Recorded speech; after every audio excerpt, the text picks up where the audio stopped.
¿Aún no has escuchado a Mamdani decir que si un representante del gobierno revolucionario de Irán pone un pie en Nueva York, será arrestado? ¿Por qué? ¿Por qué solo los primeros ministros de la India e Israel deben ser arrestados en Nueva York? Has escrito para el New York Post sobre los delirios de grandeza de Zora Zoran Mamdani, las ambiciones del alcalde de la ciudad de Nueva York y su enfoque parece estar en asuntos internacionales. Él dice que todo gira en torno a los neoyorquinos, pero no puede evitar opinar sobre la política exterior.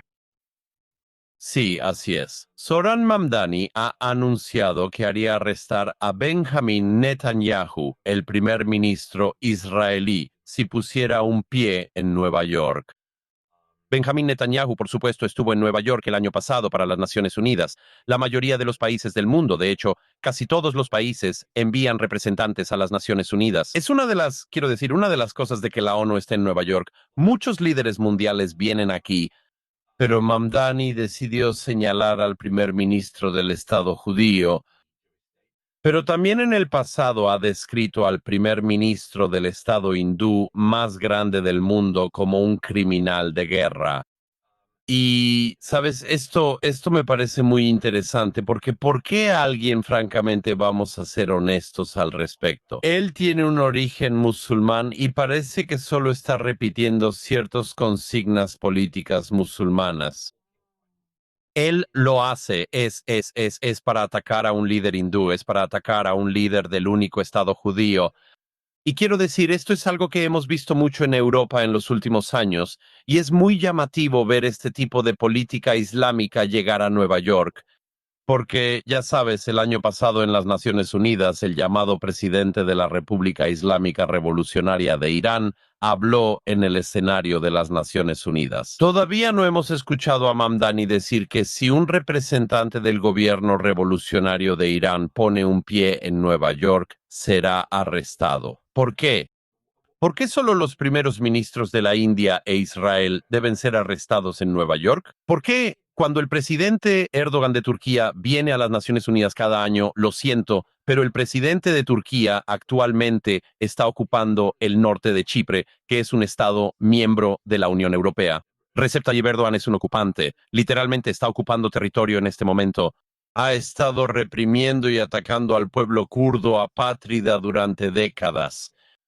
¿Por qué Mamdani no está pidiendo la detención y arresto del presidente Erdogan? Me temo que esto es politiquería islamista en el escenario internacional que se está trayendo al ámbito doméstico en Nueva York, y creo que no tiene cabida en una contienda por la alcaldía, pero es muy revelador que este tipo de política ahora incluso haya entrado en la contienda por la alcaldía de Nueva York. Creo que el ascenso de Mamdani sorprendió a mucha gente porque creo que había una suposición de que alguien que básicamente no tenía ningún historial significativo de haber gobernado nada. O sea, Mamdani fue a una universidad de élite, no entró a Columbia donde su padre enseña estudios postcoloniales, esa profesión tan útil. Pero Mamdani, después de la universidad, intentó ser rapero, falló en eso, así que obviamente debería ser alcalde de Nueva York. Creo que esa es una gran cualificación para ese puesto. Creo que la mayoría de la gente pensaba eso. Alguien que tenía tan poca experiencia y que también tenía un historial de política de izquierda radical, que tenía un historial terrible de básicamente diluir las cosas. Algunas de las intolerancias más desagradables y oscuras de nuestro tiempo no podrían llegar a la ronda final, mucho menos obtener la nominación. Hay una plataforma de izquierda radical muy extraña que siempre prioriza las mismas cosas. Puedes predecir completamente sus políticas. Por supuesto, dirán esto sobre las personas trans. Por supuesto, no podrán condenar una frase como globalizar la intifada. Quiero decir, solo piénsalo por un momento. Sabes, ha habido estas sesiones de autocrítica pública donde Mamdani ha tratado de explicar por qué globalizar la intifada no es una frase mala que significa algo diferente de lo que realmente significa. Las palabras no significan lo que las palabras significan. Pero solo considera por un momento que, sabes, intifada ha habido dos en Israel en las últimas décadas. Intifada es una lucha violenta en la que, entre otras cosas, estudiantes estadounidenses murieron en un atentado en la cafetería de una universidad israelí mientras compraban y disfrutaban un café por la mañana y un descanso de sus actividades.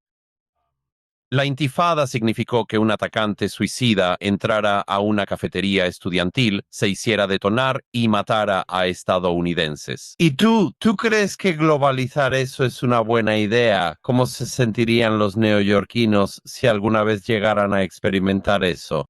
O sea, si realmente globalizas lo que acabo de describir, significa que lo apoyas. La idea de que la gente entre a cafeterías del centro o universidades y deje bombas ahí, haciendo explotar a todos por el crimen de tomar café. Eso es lo que significa globalizar la intifada. ¿Crees que eso es difícil de condenar? ¿Crees que deberías estar a favor de la transición de género y también a favor de los atentados suicidas en las cafeterías de Nueva York? ¿En serio? Esas son tus prioridades, esos son tus principios, esto es lamentable. Lo que hemos visto en la elección de Mamdani es la normalización de la retórica y las ideas. Eso solía estar completamente fuera de lo aceptable o de la corriente principal de la vida pública estadounidense, de la política estadounidense. Pero considero que mi propia fe, el Islam, es una religión construida sobre una narrativa de migración. La historia de la Hégira nos recuerda que el profeta Muhammad, sallallahu alaihi wasallam, también fue un extranjero que huyó de la Meca y fue recibido en Medina. La Sura An-Nahl 16:42 nos dice: en cuanto a aquellos que emigraron por la causa de Alá después de ser perseguidos, ciertamente los bendeciremos con un buen hogar en este mundo. O como dijo el profeta Muhammad, sallallahu alaihi wasallam, el Islam comenzó como algo extraño y volverá a ser extraño. Así que buenas noticias para los extraños. Staclos. Siento que omitió algunos hechos pertinentes ahí, como lo que pasó en Medina o cómo el Islam se extendió de continente a continente, de África a Europa. Falta bastante ahí, Rita, ¿no es así? Pero quiero decir, primero que nada, es bastante extraño escuchar a cualquier político y más aún al alcalde de Nueva York hablar así. Quiero decir, es como un sermón, de verdad. Y debido a las actitudes hacia la fe en Estados Unidos, como en la mayoría de los países, tendemos a mantener la fe personal fuera de la política. Zoran Mamdani claramente está tratando de manera ostentosa de introducir su fe en la política y lo está haciendo, por supuesto, como vimos ahí, de una manera muy deshonesta, francamente. No es cierto que el fundador del Islam fuera solo un migrante vagando por la península arábiga. Ya sabes, expulsado y ya sabes, básicamente buscando cruzar la frontera sur de Estados Unidos para hacer algún trabajo de jardinería o algo así. No solo es deshonesto, sino que francamente hay algo un poco siniestro en eso. Porque como dices, Rita, la verdadera historia de la expansión del Islam no es precisamente la de una caravana pacífica de personas cruzando una frontera. Y ya sabes, preguntando si pueden trabajar sin declarar y ya sabes, hacer un poco de trabajo de Deliveroo. Simplemente no es la historia. La historia del Islam y su fundación es que se propagó a punta de espada.